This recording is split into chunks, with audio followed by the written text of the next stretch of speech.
தோட்டத்தில் ஒரு தென்னை மரத்தை வெட்டியாச்சு. அது பில்டிங் கிடஞ்சலாக இருக்குன்னு சொல்லி வெட்டியாச்சு.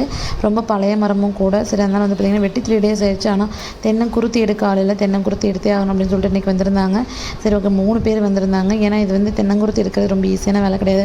மேற்பகுதி வந்து மரத்தோட மேற்பகுதி ரொம்ப வெயிட்டாகவே இருக்குங்க. அதனால் 3 பேர் சேர்ந்து தான் அதை வெட்டி எடுத்தாங்க. தென்னங்குருத்தி சின்ன வயசில் எங்கள் அப்பா ஒரே ஒரு டைம் கொடுத்து நான் சாப்பிட்ருக்கேன். அதுக்கப்புறம் சாப்பிட்டதே இல்லை.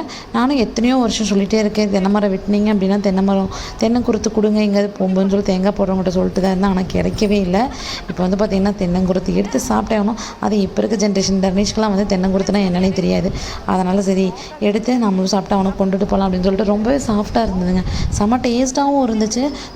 அவ்வளோ சாஃப்டாக இருந்துச்சு. ரொம்ப கிடைக்காத ஒரு அதிசய பொருள்னே சொல்லலாம். இந்த தென்னங்குருத்து சீம்புப்பால் இதெல்லாமே வந்து பார்த்திங்கன்னா கிடைக்காத பொருள் தான்.